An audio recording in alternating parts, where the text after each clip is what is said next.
मतलब 10,000 साल पुराने इन्हें पेपर चाहिए राम जी के पैदा हुए, और आज इनके बाप दादाओं के पेपर पूछे गए तो इनके पास पेपर ही नहीं है। इन्होंने बनाई थी 1 लाख रजाकारों की फौज, और आज ये कहते हैं कि हम किराएदार नहीं हैं, हम हिस्सेदार हैं।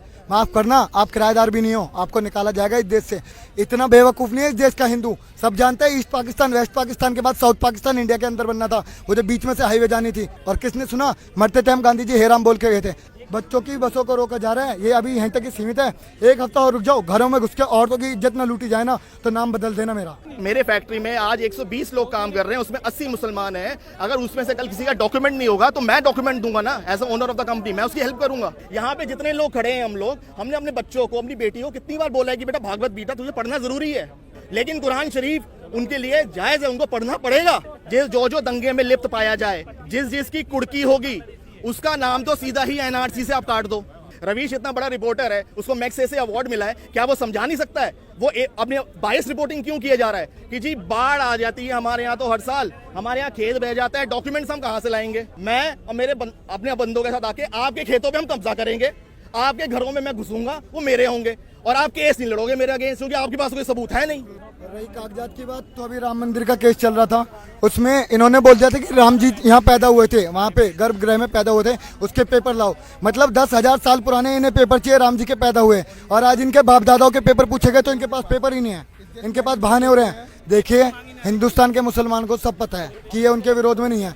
खुलेआम बंगाल में एक मौलाना कहता है कि ये रोहिंग्या हमारे भाई हैं, आर्य तुम वापस जाओ। उन्हें कैसे पता? एक पंचर जोड़ने वाले सलीम को क्या पता आर्य क्या होता है? उन्हें ये सिखाया जा रहा है, उन्हें ये पढ़ाया जा रहा है। अकबरुद्दीन ओवैसी जैसे लोग जो कह रहे हैं कि रोड पे आ जाओ मुसलमान, क्या साबित करना चाह रहे हैं वो देश में? ये ओवैसी वही है ना जिसके बाप हैदराबाद के वो निज़ाम था उसके अंदर में था। इन्होंने बनाई थी 1 लाख रजाकारों की फौज, और आज ये कहते हैं कि हम किराएदार नहीं हैं, हम हिस्सेदार हैं। माफ़ करना, आप किराएदार भी नहीं हो, आपको निकाला जाएगा इस देश से। जब बंटवारा हुआ था ना, बंटवारा इस बेस पे हुआ था कि एक किताब में से बराबर पन्ने फाड़ के दिए गए थे, उसके बाद भी आप लोग यहाँ रह गए। किस लिए? साउथ पाकिस्तान बनाने के लिए। इतना बेवकूफ़ नहीं है इस देश का हिंदू, सब जानते हैं। ईस्ट पाकिस्तान, वेस्ट पाकिस्तान के बाद साउथ पाकिस्तान इंडिया के अंदर बनना था, वो जो बीच में से हाईवे जानी थी। और कौन कहता है राष्ट्रपिता थे महात्मा गांधी जी? अगर राष्ट्रपिता थे, किसने उपाधि दी? आपने दी? आपने दी या आपने दी? किसने दी? गांधी जी की मृत्यु हुई, गांधी जी ने बोला था मेरी लाश के बल पे होगा भैया देश का बंटवारा, ठीक है। जब उसको भगत सिंह को फांसी की बात आई, अनशन पे बैठ गए। सरदार पटेल प्रधानमंत्री बनने थे, नेहरू को बनाने के लिए अनशन पे बैठ गए। नेताजी सुभाष चंद्र बोस जब अध्यक्ष बनने थे तो अनशन पे बैठ गए। उन्होंने बोला था मेरी लाश के बल पे होगा, तब कहाँ थे? अनशन कहाँ चल रहा था उनका? कहाँ गायब थे गांधी जी? गॉडसे ने मारा, 3 गोलियां मारी थी, चौथी गोली किसने मारी? गांधी जी को। और किसने सुना? मरते टाइम गांधी जी हेराम बोल के गए थे। आपने सुना क्या? किसी ने कुछ नहीं सुना। इतना बेवकूफ़ नहीं है, लोग सब जानते हैं, और सब जानते हैं ये विरोध किस चीज़ का हो रहा है। अभी तो जनसंख्या नियंत्रण कानून और लाएंगे, और ये बिल एक तक से मत पीछे नहीं होने का। और याद रखना, दुख्तरे हिंद नीलामे 2 दिनार वाला, ये वो वाला हिंदुस्तान नहीं है 1947 वाले या उससे पहले वाला कि अरबों ने 1000 साल यहाँ पे राज कर लिया। तुम्हारे बाप दादा ने राज करा और तुम्हारे पास पेपर ही नहीं है, कह रहे हैं हमारे पेपर कहाँ से लाएंगे? बेवकूफ़ मत बनाओ। और ये जो आप कह रहे हैं ना प्रदर्शन सर, कुछ नहीं हो रहे, ये सब दंगे हैं, ये पहले से भड़का हुए दंगे हैं, मुंह छुपा के दंगे हो रहे। जब प्रधानमंत्री जी ने बोला ना कि कपड़े देख के पहचान हो जाती है, कपड़े उतार के जामिया वाले प्रदर्शन कर रहे थे, क्या समझ नहीं आता? एक वीडियो, कहाँ गए मीडिया वाले जो अपने आपको राष्ट्रभक्त देशभक्त मीडिया बोलते थे? कहाँ गए? जी न्यूज़ में मेरे को नहीं दिख रहा, मेरे को नहीं दिख रहा। वो कौन है जो चिल्लाते है? नाम भूल गया, राष्ट्रीय भारत वाला, NDTV वाले रवीश कुमार को तो छोड़ ही दीजिए, वो तो सीधा बोलते हैं। वो जो बुर्का पहन के लड़की निकल रही है वो सही है, दिल्ली पुलिस गलत है। दिल्ली पुलिस, आप सीधा रिकॉर्डिंग देखिए, जामिया के अंदर, यूनिवर्सिटी के अंदर लड़के खुद घुसे लाइब्रेरी में, उनकी आवाज़ है कि अपना सामान क्यों तोड़ रहे हो? दूसरी बात, बच्चों की बसों को रोका जा रहा है, ये अभी यहीं तक ही सीमित है। 1 हफ्ता और रुक जाओ, घरों में घुस के औरतों की इज्जत ना लूटी जाए ना, तो नाम बदल देना मेरा। मैंने कल 2 लाइनें वैसी लिखी थी रात को कि हो जाने दो इस मंथन को, हो जाने दो उस मंथन को, दिख जाएगा अब अंधन को। जो अंधे हैं, जिनको दिख नहीं रहा, उनको इस मंथन से नजर आ जाएगा कि क्या है, क्या अलग अलग सब हो जाएगा। और एक रिक्वेस्ट है सारे उन लोग, मैं तो भाई दिल्ली की पैदाइश है, मैंने गांव देहात देखा नहीं है, लेकिन जो सुना है मैं वही बता रहा हूँ, जो गांव में होता है। जो यहाँ है तो हो सकता है मैं गलत हूँ या सही हूँ, बता सकते हैं। वहां पे ये होता है कि जैसे ठाकुर है, राजपूत है, दलित समाज के हैं, कुछ भी है, जब उनको उकसाने के लिए जो मुस्लिम पड़ोसी होते हैं, कई होते हैं, वो जाके ठाकुर के गाँव में घर में बैठ के या राजपूत को भड़काते हैं कि भैया उसकी इतनी औकात कि भाई ये कर दिया वो कर दिया, वो उचक जाता है। ये बाकी हंसते हैं, बाकी हंसते हैं। डिवीजन जो है हम में खुद में है। जब तक हम एक नहीं होंगे, हम समझेंगे नहीं, तब तक नहीं समझ में आएगा। मैं सेकंड रिक्वेस्ट बार बार यही कर रहा हूं कि अपनी गाड़ियों से, स्कूटर से, बाइक से, अपने जाति से संपर्कित जो चीजें हैं उनको आप उतार दो। जाट, गुजर, ब्राह्मण, दलित। अब परशुराम जी के नाम पे ब्राह्मणों ने निकालना शुरू कर दिया 4-5 साल से। अरे हम तो बनिए हैं, हम तो डरपोक कौम गाय कहलाए जाते हैं, हम किसके नाम पे निकाले? ये सपोर्ट में है CAA और NRC के सपोर्ट में। आज सुबह ही ब्रेकिंग न्यूज आई है कि उसको अब NRP भी, पहले NRP करेंगे उसको अब, तो इसी सपोर्ट में है कि इसमें कोई नुकसान किसी को नहीं है। CAA अलग है और NRC बिल्कुल अलग है। उल्टा सारे मुस्लिम भाइयों को तो मैं तो ये कहूँगा कि अगर हम ये देखें कि अगर 80% हम हिंदू हैं, अगर वो कह रहे हैं कि हिंदू सब बचे हुए हैं, अगर हम बच जाएंगे या जो भी है ईजी है, बचे 20% में मुश्किल से 10-15% के पास डॉक्यूमेंट्स नहीं होंगे। उनको हम लोगों को हेल्प करनी चाहिए। सरकार हेल्प करने को तैयार है। अगर मेरे फैक्ट्री में आज 120 लोग काम कर रहे हैं, उसमें 80 मुसलमान हैं। अगर उसमें से कल किसी का डॉक्यूमेंट नहीं होगा तो मैं डॉक्यूमेंट दूंगा ना, as a owner of the company. मैं उसकी हेल्प करूंगा। हमें हेल्प करना चाहिए। ऐसी मुसलमानों को दूसरे फेलो मुसलमान की हेल्प करनी चाहिए। उनको अगर डर लग रहा है तो विपक्ष क्यों डराने की कोशिश कर रहा है कि ये आपके खिलाफ? ये सिंपल है, ये पॉलिटिक्स है। ये पॉलिटिक्स है, पॉलिटिक्स के अलावा कुछ भी नहीं है। That is it. इसके अलावा ये कुछ भी नहीं है। ये जितनी कमी, अब आप बताइए कि यहाँ पे जितना प्रदर्शन आज हो रहा है, मैं बता रहा हूँ, मैं अपना फेस दिखा रहा हूँ। यहाँ पे किसने मुंह ढका हुआ है? मुंह ढकता है बलात्कारी, मुंह ढकता है डकैती, मुंह ढकता है चोर, मुंह ढकता है मर्डरर, मुंह ढकता है वो जिसके ऊपर केस चल रहा हो। मुंह ढकता है कौन? मुंह ढकता है वो आतंकवादी जो कोई गलत काम करे। मुंह ढक के तुम कौन सा विरोध कर रहे हो, मुझे ये बताओ।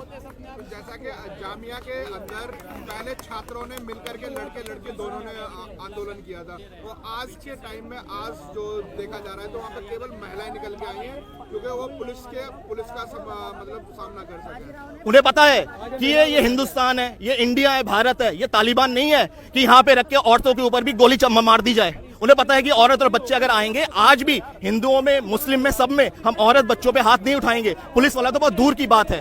इसलिए उन्हें पता है हमारी कमजोरी क्या है, ये हमारी ताकत है। इसलिए उनको वो आगे रखा जा रहा है, उनको वॉल बनाया जा रहा है। मेरे यहाँ पे मेरे कारीगर बोलते हैं जो जामिया में रह रहे हैं कि लाउड स्पीकरों से उनके अंदर गलियों में महिलाओं को, बच्चों को बुलाया जा रहा है कि तुम लोगों का रहना मुश्किल हो जाएगा यहाँ पे, तुम लोग बाहर आओ। मैं अपने कारीगरों को मैं ओनर हूँ फैक्ट्री का, मैं कंपनी भी छोड़ के आया हूँ। मुझे कुछ नहीं पड़ी थी, मैं आराम से अपना फैक्ट्री में बैठ सकता था इसी में। मैं स्पेशली आया हूँ इसी चीज के लिए, समझाने आया हूँ, मैं बोलने आया हूँ। मैं तो ये सिर्फ भड़काया जा रहा है और कुछ भी नहीं है। अब क्या लग रहा है कि पूरा देश के अंदर समर्थन में, CAA के समर्थन में लोग रोड पर निकल गए हैं, तो क्या लग रहा है कि जो विपक्ष है जो उनको भड़काने की कोशिश कर रहा है, उनकी आवाज देखिए, समर्थन में तो अभी बिल्कुल ही मुट्ठी भर लोग हैं। वो इसलिए है कि जो लोग समर्थन में है, हम लोग बहुत कंफर्टेबल पोजीशन में बैठे हुए हैं। हम लोग इसे पढ़ना नहीं चाह रहे कि भैया जो मर्जी होना है हो, कोई फर्क नहीं पड़ता। मैं यही बात बता रहा था कि कमी जो है, मैं हिंदू मुस्लिम नहीं कर रहा हूँ। मुस्लिम मेरे साथ है, मेरे फ्रेंड्स हैं, एम्प्लॉयज हैं, सारे हैं, उनको भड़काया गया है। एज अ सिटीजन मैं उनको समझा रहा हूँ, कमी है हमारी हिंदुओं में। हर बकरीद पे 12 साल के 13 साल के एक मुसलमान बच्चे के हाथ में छुरा दे दिए जाते हैं, हलाल की करवाया जाता है, चाहे मुर्गा हो, चाहे बकरी हो, कि कोई भी चीज हो। हम हिंदुओं में, आप ब्राह्मण होगे, खून दे के आप अभी गिर जाओगे। मैं शायद बनिया हूं, मैं तो देख के मैं छूऊंगा भी नहीं, कई तो प्याज लहसुन नहीं छूते।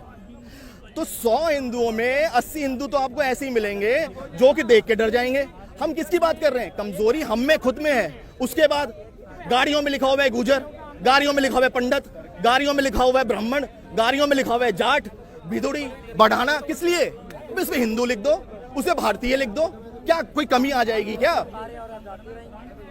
ऐसे लोगों को क्या मैसेज देना चाहेंगे? ऐसे लोग मेरे खुद के दोस्त हैं, तुगलकाबाद गांव के हैं, अनंगपुर गांव के हैं। मैं इनको यही समझाता हूँ, भैया क्यों लिख रहे हो तुम बिदुड़ी, बढ़ाना, भाटी, है पंडित, क्यों लिख रहे हो? राजपूत, किस लिए लिख रहे हो? अभी आपने देखा होगा कि जैसे ही मस्जिदों से नमाज पढ़ने के बाद उन्होंने प्रोटेस्ट करना शुरू किया और उसके बाद फिर देखने को मिला यूपी में बहुत सारे जगह आग लगी और वहां पर कई गाड़ी। इसका भी जवाब दे देता हूँ मैं। अभी 1,70,000 रुपए का जुर्माना लगाया ये प्रोटेस्ट नहीं था, ये इसका भी मैं जवाब दे देता हूँ। मैंने अपने बेटे को आज तक ये नहीं बोला कि बेटा भगवत गीता तेरे लिए पढ़ना वांछित है, तुझे पढ़ना पड़ेगा। वो तो टीवी पे महाभारत और रामायण दिखा देते, पता है। भागवत गीता मैंने आज तक नहीं बोला, ठीक है, कि पढ़ो। यहाँ पे जितने लोग खड़े हैं हम लोग, हमने अपने बच्चों को, अपनी बेटी को कितनी बार बोला है कि बेटा भागवत गीता तुझे पढ़ना जरूरी है, संस्कृत में पढ़ो, हिंदी में पढ़ो, समझो उसको पढ़ो, लेकिन कुरान शरीफ उनके लिए जायज है, उनको पढ़ना पड़ेगा, पैदा होते ही पढ़ना पड़ेगा, चाहे वो जुलाहा हो, चाहे वो कसाई हो, कोई भी हो। यहाँ इंडिया में मुस्लिम्स में भी सरनेम्स हैं और जात पात है, लेकिन उनको पढ़ना पड़ता है। कमी हम में है कि हम अपने बच्चों को कोई तालीम तो दे नहीं रहे हैं, और फिर हम कहते हैं कि भाई देशभक्ति हो, राष्ट्रभक्ति हो। ये नहीं हो सकता, ये दोगलापन शुरू से है, जो चाणक्य ने देख लिया था वो आज तक वही है, समाज में वही है, यूनिटी नहीं है। अभी योगी सरकार ने बोला है कि जो सरकारी संपत्ति को क्षति पहुंचाएगा उससे एक हफ्ते में 1,72,000 रुपए उससे वसूले जाएंगे। अभी तक जो जिनकी FIR हो चुकी है उनसे तो वसूले ही जाएंगे, और अगर आगे भी करेंगे तो यही लागू होगा उनके ऊपर। बिल्कुल सही है, बिल्कुल उन्होंने सही कहा है कि कैसे वसूला जाएगा। उल्टा वो कह रहे हैं, अब सरकार कह रही है किसी को कोई पॉइंट देना है तो पॉइंट बताए। मैं तो सरकार को, शाह जी को, मोदी जी को ये बोलना चाहूंगा कि एक नोटिस और निकाल दे कि जो दंगे में लिप्त पाया जाए, जिसकी कुड़की होगी, उसका नाम तो सीधा ही NRC से आप काट दो। आप नोटिस निकाल दो कि भैया जिसके नाम पे FIR दर्ज होगी, जिसने प्रॉपर्टी को नुकसान पहुंचाया है, जो दंगों में लिप्त है, उनका तो सीधा ही NRC में काट दिया जाएगा, उनको स्पेशल कैटेगरी में डाला जाएगा, केस चलेगा, फिर देखेंगे कि इनको लेना है नहीं लेना।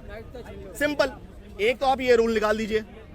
और जैसा कि अभी ममता बनर्जी उन्होंने कहा है कि CAA का जो विरोध है हमारा आखिरी दम तक रहेगा, और वहाँ के सांसद अभी उत्तर प्रदेश आ रहे हैं, जो लड़के उनके जो लड़कों के साथ जो मारपीट हुई है, पुलिस ने जो उनको खदेड़ा है, उनके जो चोट लगी है उनको देखने के लिए आ रहे हैं, जबकि एक बार भी पुलिस के लिए सहानुभूति तक नहीं दिखाई जा रही है। सहानुभूति तो किसने नहीं दिखाई अभी तक, पुलिस के लिए किसने नहीं दिखाई। NDTV है, NDTV ने उन लड़कियों तक को अंदर बुला लिया।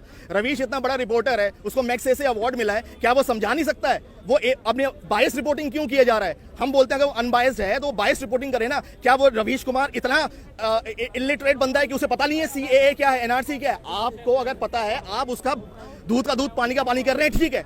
आपको एक तरफ का ही हमेशा दिखाया जा रहा है। एक हफ्ता हो गया NDTV को एक तरफ का ही दिखाया जा रहा है, क्या उसे पता ही नहीं है? सेम चीज ममता बनर्जी के लिए, उसमें दम रहा ही नहीं है, खत्म हो गई है वो।